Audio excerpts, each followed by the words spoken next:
diretoria colegiada. 2.1.1 é uma proposta de iniciativa. O relator é o diretor Renato Porto. Eu passo a palavra, então, ao diretor Renato, que é o relator.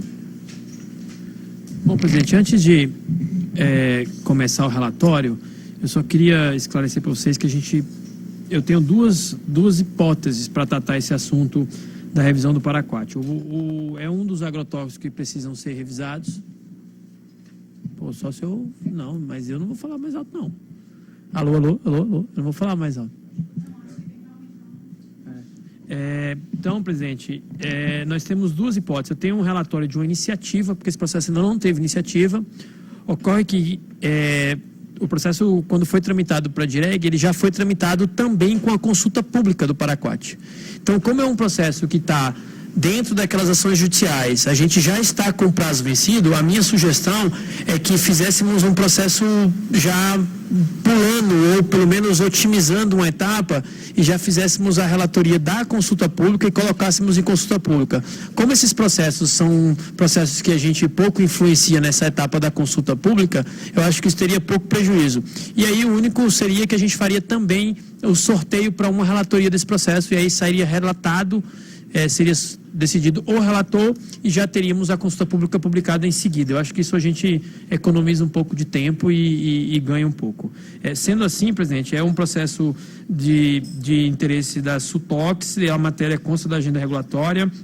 Em 25/2/2008, a resolução 10 da Anvisa determinou a reavaliação toxicológica do Paraquat, dentre os constantes do anexo 1, de acordo com o cronograma do anexo 2 da RDC. A reavaliação é prevista no decreto 4.074. As novas evidências podem apresentar, mediante novos estudos e pelos avanços do conhecimento científico, alertas em função da observação de epidemiológicas, clínicas ou por eventuais acidentes podem servir como evidência, mesmo quando os estudos experimentais conduzidos em animais de laboratório não são suficientes para concluir sobre a nocividade do produto em humano. Importa contextualizar que o Paraquat monografia P1 é um herbicida de classificação toxicológica 1, extremamente tóxico, para uso agrícola, autorizado para aplicação pós-emergência em plantas infestantes de inúmeras culturas, dentre as quais algodão, arroz, café, feijão, milho e trigo, além da aplicação como dessecante da cultura de algodão, arroz, batata, cana-de-açúcar, milho, soja e sorgo. Tem-se como aspectos relevantes para a sua reclassificação a larga escala de uso no Brasil e resultados de estudos que demonstram alta toxicidade aguda. Atualmente existem 8 produtos formulados e 15 produtos técnicos com registros ativos.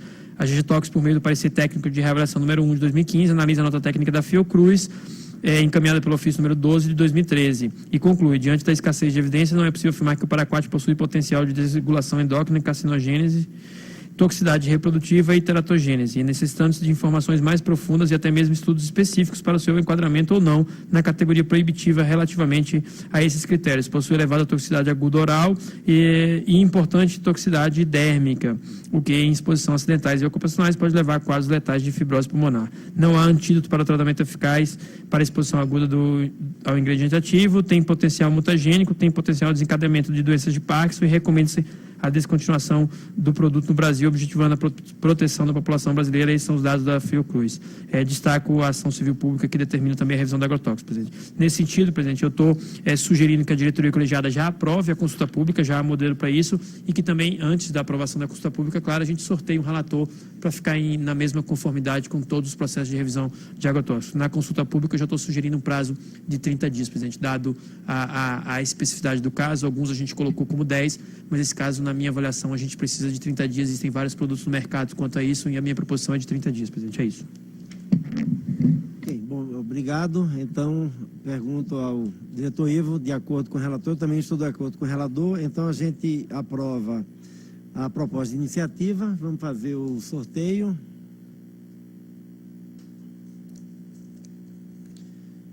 Diretor Renato Porto vai ficar como relator. Aprovamos também a consulta pública. A risada, presidente, é porque eu fui o relator da DIREG e a gente ficou aqui discutindo antes de começar a reunião se eu não já relatava como relator e já fazia, porque era até injusto passar para uma pessoa e já propor a consulta pública, mas contemporizei e entendi a compreensão dos outros diretores. O acaso coincidiu com a melhor alternativa. nessa situação. Então, aprovamos também a consulta pública por um período de 30 dias. Bom, passamos então agora para propostas de consulta pública. Nós temos 5 propostas de consulta pública, todas são relatadas pelo diretor Renato Porto. Então, eu vou propor que o diretor já apresentasse as 5. É assim que está feito o relatório de iniciativa, presidente, é o relatório 53 de 2015. Desculpe, presidente, não é isso.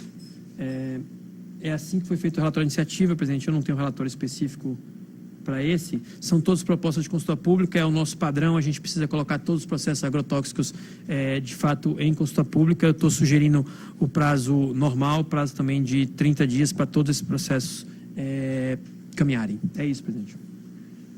Okay. Pergunta ao diretor Ivo, se está de acordo. Eu também estou de acordo, então, por unanimidade, a gente aprova as propostas de consulta pública 2.2.1 a 2.2.5. Bom, com isso, nós vamos agora ao próximo item da pauta, que é o 2.2.6. É uma proposta de consulta pública sobre a RDC que altera a portaria SS 34/1998 sobre alimentos de transição para lactentes e crianças de primeira infância. O relator também é o diretor Renato Porto. Eu passo a palavra ao relator. É isso, presidente, já bem relatado a nominata do assunto. O tema é da agenda regulatória. De acordo com a portaria SVSM, Ministério da Saúde 34/98, esses produtos são aqueles alimentos industrializados para uso direto ou empregado em preparos caseiros, utilizados como complemento do leite materno ou fórmulas infantis, introduzidos na alimentação de lactentes e crianças de primeira infância, com o objetivo de promover uma adaptação progressiva aos alimentos comuns e de tornar essa alimentação balanceada e adequada às necessidades, respeitando-se a maturidade fisiológica e desenvolvimento neuropsicomotor dos consumidores. De acordo com o item 2.2.1.1 da portaria, as sopinhas e papinhas e purês podem ser apresentados ao consumidor na forma pronta para o consumo ou na forma desidratada. Os produtos desidratados são aqueles que necessitam de reconstituição para o seu consumo, são considerados produtos prontos para o consumo. Os que não necessitam de reconstituição para o seu consumo, trata-se de produtos tratados termicamente antes ou depois do invase e estável à temperatura ambiente. De acordo com a área técnica, várias petições de registro para produtos que são apresentados na forma congelada têm sido indeferidas, mesmo com a avaliação de que os processos de cozimento não resultem em riscos adicionais ao produto. Isso porque a norma vigente estabelece que a estabilidade dos produtos deve ser garantida à temperatura ambiente, o que implica que a comercialização se dê na temperatura ambiente. Ocorre que o número de petições de registro para produtos que são apresentados na forma congelada tem aumentado nos últimos anos. Atualmente, 27 processos aguardam análise de registro. Conforme informado pela área técnica, na elaboração da portaria 34/98, utilizou-se como referência a norma Códex Alimentários de Alimentos Enlatados para bebês, Códex Stan 73 de 1981, que estabelece que os alimentos para bebês na forma pronta para o consumo são processados termicamente, antes ou depois do invase ou por meio físico, quando desidratados, para prevenir a deteriorização. Contudo, observa-se que o regulamento técnico brasileiro introduz a restrição estável à temperatura ambiente, a obrigatoriedade que não é observada pela norma Códex Alimentários. Não há definição de alimentos prontos para o consumo na norma de Códex Alimentários e tampouco há na portaria SFS 34 de 98. No entanto, em outras normas Códex Alimentares, verifica-se o entendimento de que produtos prontos para o consumo podem ser refrigerados ou até congelados após o invase. Dessa forma, o FDA prevê aquecimento de alimentos apresentados da forma prontas para o consumo. Além disso, a definição de alimentos prontos para o consumo, estabelecida pela RDC 273 de 2005, prevê o aquecimento ou cozimento complementar antes do consumo. Ademais, a área técnica avalia que a restrição estabelecida pela portaria quanto à estabilidade à temperatura ambiente dificulta a entrada no mercado de empresas que possuem formas de processamento diferentes, o que pode significar uma barreira técnica a outras formas de apresentação desse produto que não está alinhada com a demanda do mercado. Nesse contexto, a GGL apresentou minuta de RDC para alteração do item 2211 da portaria, de forma a excluir a obrigatoriedade de estabilidade à temperatura ambiente. Em 20 de julho de 2015, a Procuradoria junto à Anvisa manifestou-se favoravelmente à proposta de RDC por meio do parecer número tal, apresentou sugestões de alteração da minuta proposta pela área técnica. Em 27 de julho de 2015, por meio do despacho 280, Suali encaminhou nova minuta com os ajustes indicados à Procuradoria, com recomendação de encaminhamento de consulta pública pelo prazo de 30 dias, tendo em vista a necessidade de urgência de tratamento da matéria. Faço as informações, presidente, pelo relatório de regulamentação número 2 de 2015 da diária. Eu voto pela aprovação da minuta de consulta pública pelo prazo de 30 dias. É isso a minha sugestão, presidente. Obrigado, diretor Ivo. Também estou de acordo, então, por unanimidade, aprovamos a proposta do item 2.2.6, consulta pública sobre a RDC, que atualiza a portaria CS 34/1998, pelo período de 30 dias.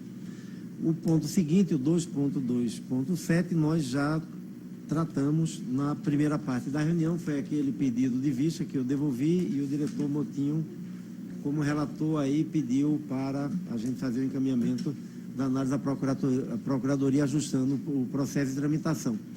Passando então ao item 2.3.1, é uma proposta de resolução da diretoria colegiada.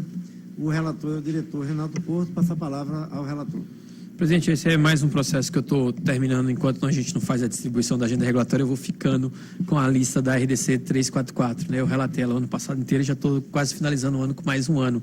A gente mudou a sistemática, é bom que saiba, gastando pouquíssimos minutos. Essas normas eram acumuladas e vinham em um determinado momento para fazer a revisão da RDC da portaria 344 inteira. Hoje não é mais assim. À medida que esses processos vão chegando ao gabinete, a gente já pauta, porque existe, de fato, e muitas vezes, uma urgência para a inclusão de alguns produtos nessa lista. Então, presidente, trata-se do processo de regulamentação 26 de 2015, não há iniciativa, não precisa, dado esse fluxo. Essa proposta é uma proposta que vem da CPCom, para atualização do anexo 1 da portaria SVS 344 de 98, que dispõe sobre a lista de substâncias sujeitas a controle especial. O assunto consta da agenda regulatória, é o item 74.2. A atualização do anexo é matéria cotidiana Anvisa e é prática prevista no artigo 101, estando, portanto, dentro do seu caráter regulamentar, no caráter regulamentar da Anvisa. A regulamentação anterior, em regulamentação anterior, parecer da consultoria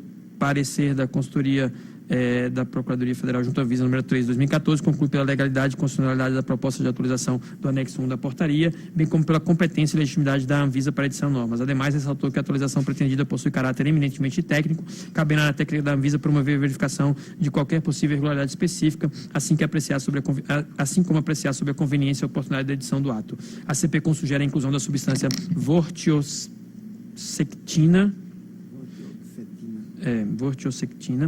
na lista C1, a lista de substâncias sujeitas a controle especial, por solicitação da empresa Lundbeck Brasil, uma vez que se trata de uma nova molécula para o registro do medicamento Brintelix, com indicativo de deferimento para tratamento de pacientes adultos com transtorno depressivo maior. Conforme disposto na nota técnica 72 de 2015 da CPCom, a vortioxectina é um antidepressivo multimodal que acredita-se atua na modulação do receptor e inibição de transportador da serotonina. De acordo com o parecer técnico da GCF, foram realizados diversos estudos clínicos controlados por placebo e por comparador ativo, de onde se concluiu que se trata de uma molécula psicoativa nova com ação.